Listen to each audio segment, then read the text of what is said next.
1 minute. Media, if you'll come take your seats. And just a reminder to the media, if you don't have your actual credential, you can go down to the bottom of the escalators there by the M&M entrance and grab your credential.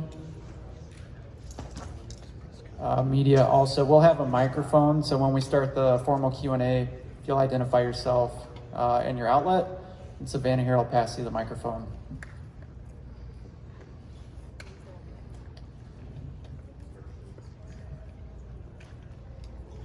All right, we will get going.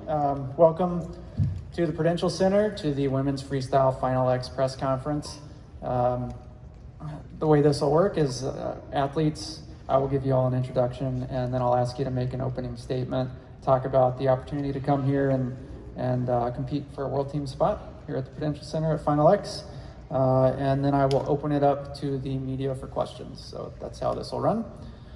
First things first, I will start here to my left, Kennedy Blades. Kennedy is representing Sunkist Kids Wrestling Club. She's competing at 76 kilograms tomorrow. Kennedy is a U20 world champion and won the US Open to qualify for Final X. So Kennedy, opening statement to you. Yeah, yes. Wait. Oh. Good to go. Hi everyone. I'm super excited to compete here. This is my first Final X, so my goal ever since I was a little girl was to be an Olympic champ. So this is just the first step to my journey. Awesome, thank you. To her left, Dominique Parrish, representing Sunkist Kids as well, competing at 53 kilograms this weekend. She is a 2022 world champion. Dom? Hello, I wish I had prepared an opening statement, but this is my third Final X I'm competing in. Each year it just gets bigger and more prestigious, and it's just so amazing to be a part of the process and help grow women's wrestling. And I know that in 20 years, something similar is going to be happening, and I'm excited to see the women compete. Sarah Hildebrandt wrestling for New York Athletic Club at 50 kilograms tomorrow. Sarah is a 5-time U.S. World Team member, 3-time world medalist, 2020 Olympic bronze medalist as well. Sarah? Hi everyone. This is so exciting to be here. This is such a cool arena. Just stepping out and looking at the mats right before this got me all, chills and excited and just grateful to be here. So, I can't wait to scrap it out tomorrow. And Adeline Gray representing the New York Athletic Club at 76 kilograms tomorrow. 6-time world champion, 2-time Olympian, 2020 Olympic silver medalist, won the World Team Trials to qualify for Final X. Hi everyone, I'm Adeline Gray. I am 10 months postpartum and I just had my twins, so I'm coming back and just kind of getting back into the swing of it. So this is my 10th world team, not including some of the Olympics. I'm looking forward to being on another world team and excited that this is a step in the journey. Kayla Miracle representing Sunkist Kids at 62 kilograms. Kayla's a 3-time world team member, 2-time world silver medalist, and an Olympian in 2020. Kayla? Hello, I'm on the same page as Dom. I wish we knew we needed an opening statement. But like everyone, I'm just excited to wrestle, excited to get out there. Last year, unfortunately, I had to delay due to injury, so I didn't get the glitz and the glam and the press conference and all of that. So I'm excited to be here. I'm ready to soak it all up and put on a show tomorrow. And last but not least, Amit Elor is representing the New York RTC Titan Mercury Wrestling Club at 72 kilograms tomorrow. She is a lot of world titles last year, 3 in fact. Senior U23 and U20 world champion last year. 2-time U20 world champ, U17 world champ as well. So, Amit. Hi everyone, my name is Amit. I'm really happy to be here. This is my second time at Final X. I'm really excited to wrestle tomorrow and have another shot at making a world team. Awesome, thank you. So we will open it up now to the floor for questions. Media, again, raise your hand, we'll pass the microphone to you and we'll get going. Hey, Christian Piles, Flow Wrestling. Question for Adeline. We spoke at World Team Trials and you had said basically every 3 weeks you feel like you're progressing. So that was around 3 weeks ago. So how are you feeling right now headed into your match against Kennedy, a rematch from the US Open? It's true. Every 3 weeks my body just feels a little bit more adapt to wrestling, and I'm just getting stronger and bigger. I'm looking forward to going out there and hoping that shines on the wrestling mat, because it's definitely feeling better in practice every single day. I was training this last week, and Coach Katie Kriebel came up to me and she was like, "I cannot believe how much better your feet are moving." So hopefully that translates into not getting taken down. Thanks.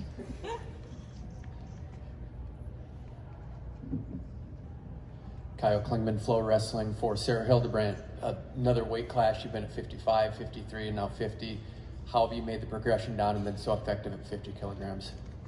Baby, I go back up. Now I go 57, 62. I'm just kidding. No, yeah, it's been, I feel like as I've matured as like a woman, and just being a better, mature athlete, it's lent itself to my weight cuts. So, you know, I'm not just being, you know, a kid making dumb decisions. I'm actually dialed in, you know, committed to being a professional athlete and everything that entails, and that's helped with the weight cut. But yeah, no, I feel really, really good down at this weight class, which is exactly why I've, you know, continued to stay here, and I'm committed to the 50 kilos. It feels like it's mine. I feel like myself. I like how I move there. I like how I train. So all of that kind of just brings everything into alignment in a way that really gets everything humming for me, and I really enjoy that part of the process. So yeah.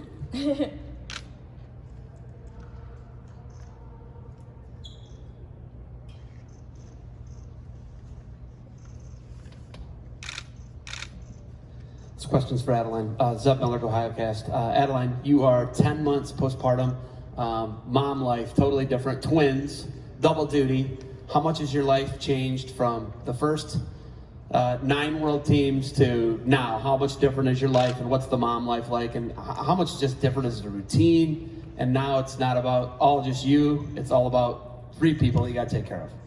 Yeah, it's definitely different. It's so joyful though. These little babies bring so much joy into my life, and it's amazing. I mean, I know I'm busy is probably the best word for it, just because you sit down at a meal and my husband's holding a baby, I'm holding a baby, we're feeding them, we're trying to clean them up, we're trying to clean up the floor. It's a lot just to do one meal time, and you do that 4 times a day. And so having this transition to being a selfish athlete and having to take time, it's taken a lot of structure. It's taken a lot of people to step in and help me.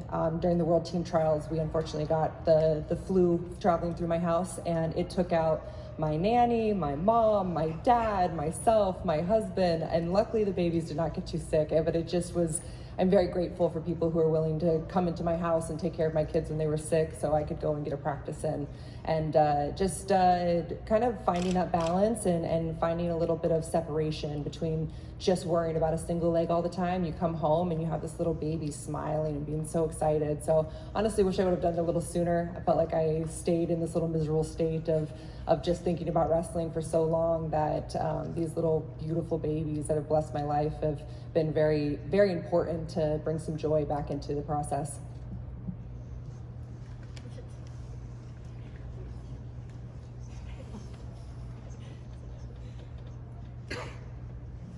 Question for Kennedy and Amit. There are 4 competitors that are teenagers at Final X. Why do you think we're seeing such a youth movement right now? No, I think it's awesome, you know, just seeing this young generation just slowly, actually pretty quickly, you know, start coming up. You know, Katie Gomez, Audrey Jimenez, they're both very young, and so, you know, I think it's just time for this generation to take over.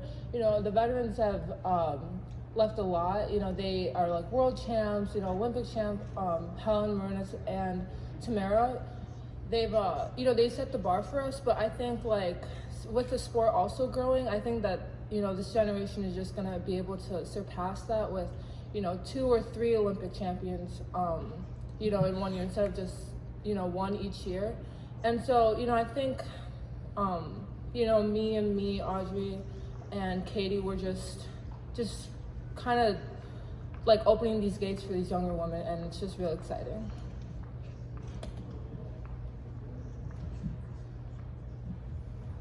Yeah, so similar to what Kennedy said, I really think that this veteran generation of wrestlers really paved the way for us. And because of the growth of women's wrestling, there's a lot more opportunities for the younger generation of wrestlers.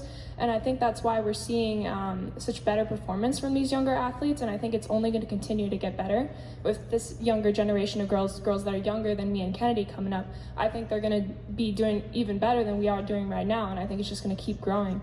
And it's really amazing to see. Gary Abbott, USA Wrestling. This is for Dom. About a year ago, you kind of showed the world who you were and how you can wrestle by winning a gold medal in your first senior world appearance. How's it been different for you now that maybe people are more aware of just who you are, what you do, and what it takes to be a champion? How do you deal with that this year? I mean, it's definitely been a learning curve. I feel like I went from being the dark horse to winning to having people scout me, which I really hadn't had in competition before. But I think that's part of the sport. You just got to evolve and work different techniques and strengthen the things that you're good at, and feel really confident going into this Final X that I've made the adjustments to strengthen the things that I'm already good at. And yeah, but it's been cool. It's been an interesting experience. JD Rader with Flow Wrestling. My question's for Dom and Sarah. You know, we got kind of Kennedy's take on and Amit's take on the younger generation, but how does it feel for you two, being veterans of the sport, taking on two young women who were on U17 and U20 world teams last year? Yeah, it's so cool to see how much the sport has grown to. I mean, I think I'm wrestling somebody who I have been wrestling as long as she's been alive. It's just so insane to think about. Like, to know that that talent is now growing so much in women's wrestling, right? You know, that we're able to have people out here who have been in the sport for a long enough time to be wrestling people who are coming up and being able to come to the stage at such a young age. It really speaks volumes to our women's program, and just how much we've improved, and year after year how that continues to happen. So it's a really special thing to be a part of and to see. I think this Final X is really cool. It really is in a lot of matches. You know, some veteran athletes versus the younger girls coming up, and so to have that storyline beginning to unfold, it's I think at the end of the day, it just speaks so much to where USA Women's Wrestling is and where we're headed. Yeah, I don't know if I counted myself as a veteran until now, but that's pretty cool. I'm so old. But no, I think if you look at how like resources have been allocated, like definitely in the last 10 years since we were in high school and coming up, like there's way more support for girls in wrestling, coaches willing to work with young athletes. In high school, you look at all the different states that have started to sanction like high school girls tournaments, and you're going to see middle school tournaments popping up and elementary school programs, and this, like, it's going to get deeper, and that's what we're seeing right now, that we're having like the cream of the crop rise at a younger age, and it only says good things about the sport, and like Sarah said about the state of U.S. women's wrestling. David Bray, Flow Wrestling. Kayla, you mentioned that last year you were injured during Final X, you had to do the special wrestle off. You've made teams at Final X, you've also done the special wrestle off. Maybe compare those experiences and what does it take to be ready to perform at an event like this with kind of all the lights, everything like that?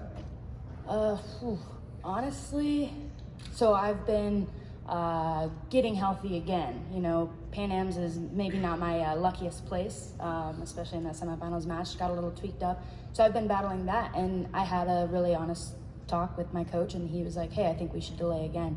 Immediately, just like bawling my eyes out, because I was like, no, I don't want to do that. The amount of anxiety that it put on me versus like coming here, I would rather have the lights and everybody going, you know, rather than postponing for however many weeks, and then it's just me, like there's a sole spotlight versus everybody's making the team. It's a completely different ball game.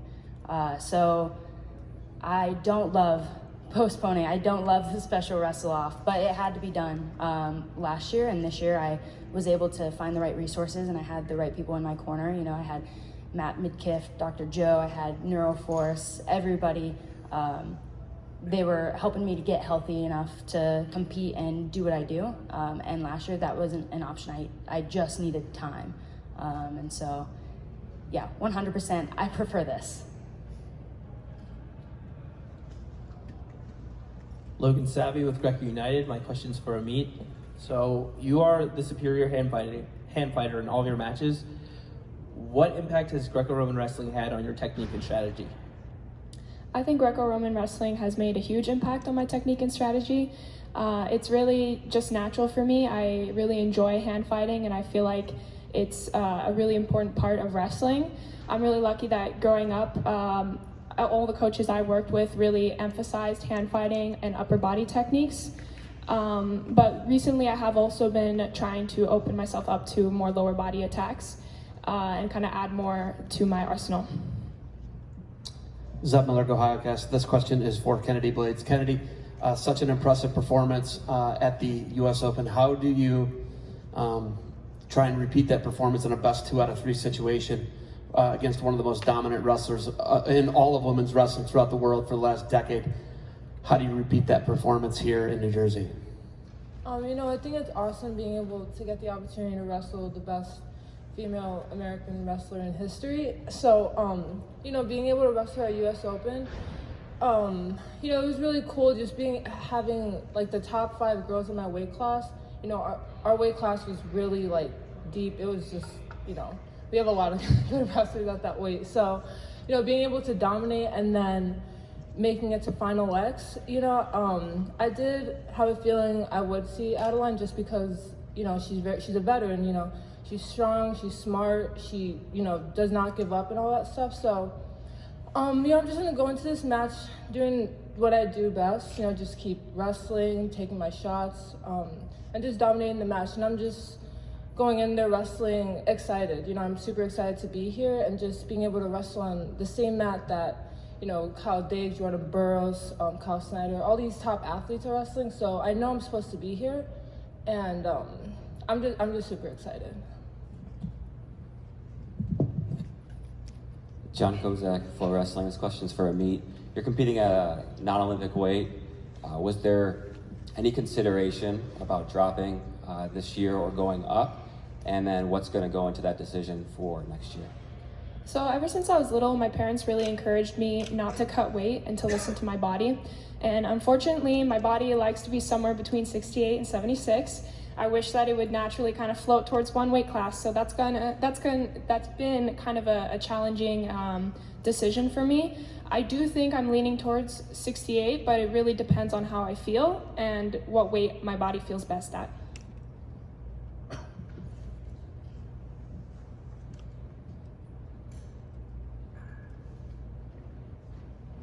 Kyle Klingman, Flow Wrestling for Sarah and Adeline. Who has a better leg lace, Sarah or Adeline? Give me that microphone. Adeline Gray for sure, but now she just pins everybody, so I'm hoping that's the trajectory of my career as well. Like Adeline came in, she just leg laced everyone. I'm like, wow, that's nice. I'm gonna start that. So I kind of did that, and then as soon as I really got in a rhythm of it, she just started pinning her way through world championships. I was like, cool, okay, that's what's next, like the next step. So, but no, Adeline has been instrumental in my, you know, want to learn parterre and understanding how beneficial that can be. And I really think that she, and then hopefully myself as well, has really set, I feel like just the importance of parterre wrestling on a bigger stage. I think people started taking notice when me and Adeline were ending matches very quickly and winning tournaments just through with a leg lace a lot of times. So I think it's cool to see how parterre wrestling has evolved from, you know, the infamous Adeline Gray leg lace. So, but yeah, hopefully the next step is pinning everybody. Sarah and I have spent a lot of time working on it together, and so I don't know if we can really say whose is better, but I do get my feelings hurt when people say Sarah's is better, so I don't know if I've taught her too much or if if I just need to up my game and get a little more creative in there. But parterre is definitely a place where there is creativity, there's ability to open up and find opportunities, and it's my favorite part of wrestling for sure, is just knowing that there are options down there, and you don't have to wrestle a full 6 minutes to see what that opponent's best actions are. And I think Sarah and I have gotten very good at that, and hopefully you threaten the leg lace so much that they open up those pins for you.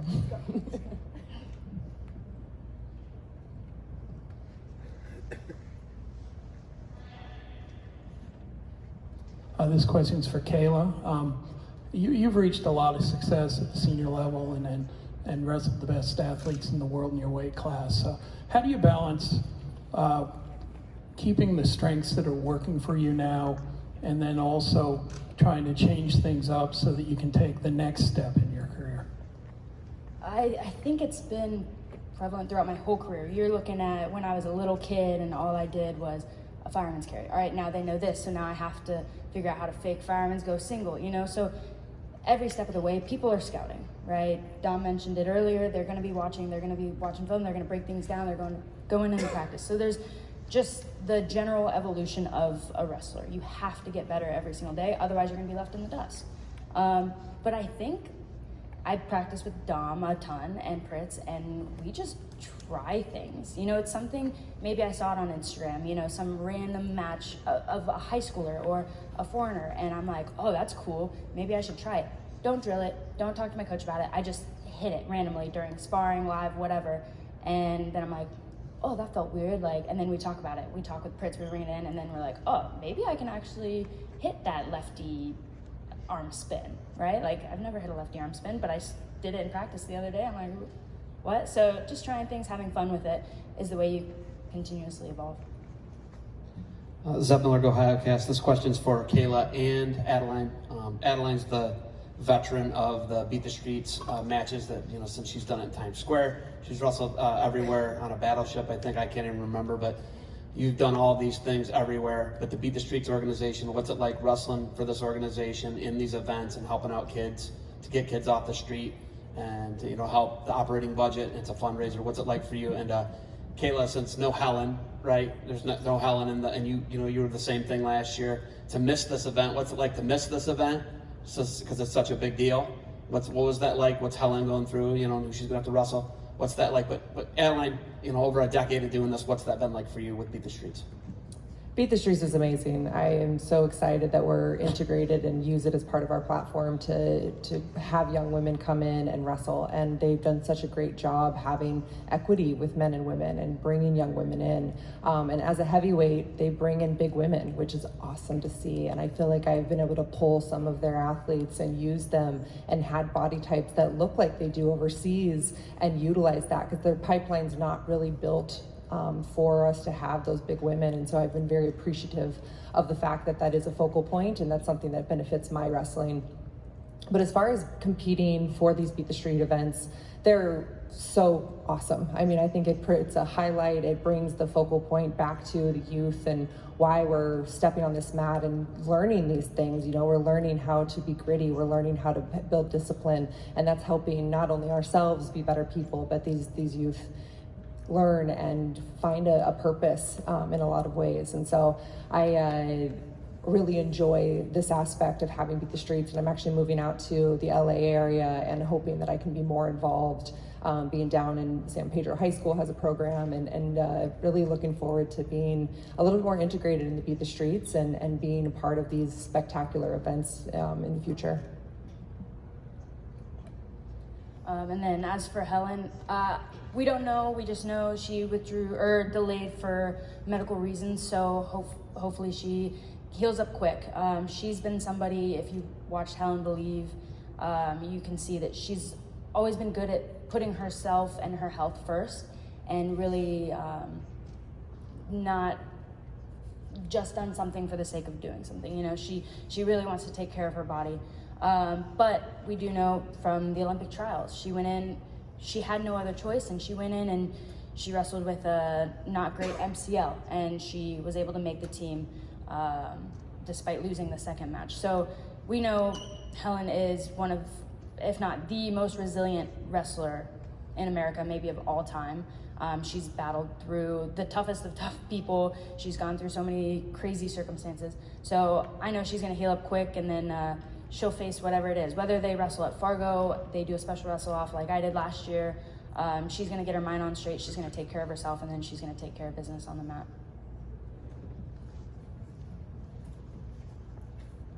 Lee Schneiderman for Titan Mercury Wrestling Club. This question's for Amit. Amit, you've had a chance to train with Helen Rules lately in the past few months with Michael Perez and others down in SoCal. How has that training helped you expand your knowledge of wrestling or gain some other things from Helen? How has it just helped your overall process? I mean, any chance I had just to spar and feel the way Helen wrestles has been amazing. I've never wrestled anybody like her, and she is truly amazing.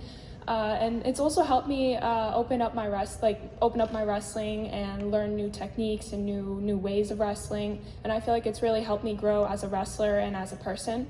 And it's been a great change of environment, and I'm really grateful for it.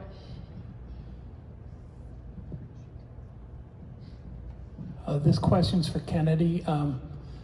Kennedy, you don't get successful by yourself. There's a lot of people that go into making a successful and competitive athlete. Could you talk about some of the key people that have got you into the sport and helped you progress to the point now where you have an opportunity to, if you win tomorrow, go and represent Team USA at the Senior Worlds? Yeah, so I think one of the main supporters is definitely my family. My sister, her and I always drilled right after practice when we were young for 2 hours. My dad would drive me and my sister every day 45 minutes to practice. My mom was always there, especially emotionally. My dad was pretty hard on me and my sister, but without that we wouldn't be where we are today. And I think it's just a perfect balance with my mom and my dad. My mom is there, takes care of us, she hugs us and everything, and then my dad would stay up for hours just perfecting the double or the single or the low single, all of that stuff. So definitely my family is a really soul center of all my success. And then, I have Coach Izzy and Coach Perry that are in my corner. I think it's awesome just having, those two were best friends. They were in JUCO together. So it was just really easy to go from Coach Izzy to Sunkiss, just because Coach Izzy trusts Perry and I trust Coach Izzy. So, so it was it was an easy transition. And just having those two elite minds along with my athleticism, it's just the perfect balance. And I'm just super grateful for everyone that's been in my life, that's helped me. And, I definitely did not do this by myself. And so, this is just super exciting. And, I definitely give a lot of credit to just the people that have been in my life to help me. Soham's Summer Academy of New York Times. A question for Kennedy and Amit. You guys are going against some veteran wrestlers. Is it a different type of challenge going against someone with more experience than you? Yeah, I think it's definitely different compared to high school girls or college girls even. Going up against Adeline, she knows a lot of small details, but they're very effective. And so, that's what I learned, that, being at this high level, even the smallest detail can make the biggest impact. And her finishing a bunch of opponents with the leg lace, I learned that parterre is super important.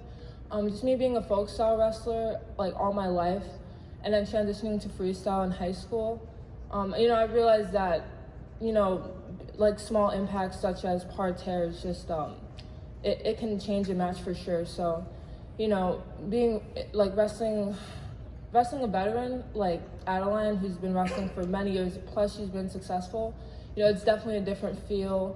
And, I'm just super grateful to be able to wrestle someone like her.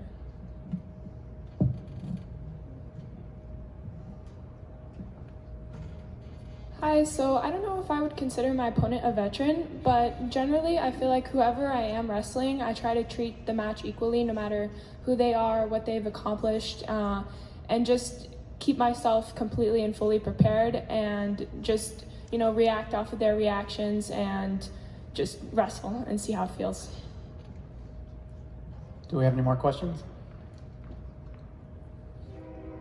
All right, so at this time we'll break out for one-on-one interviews with our athletes. We'll have that time available, and we will return at noon Eastern Time for the men's freestyle press conference. Thank you for tuning in.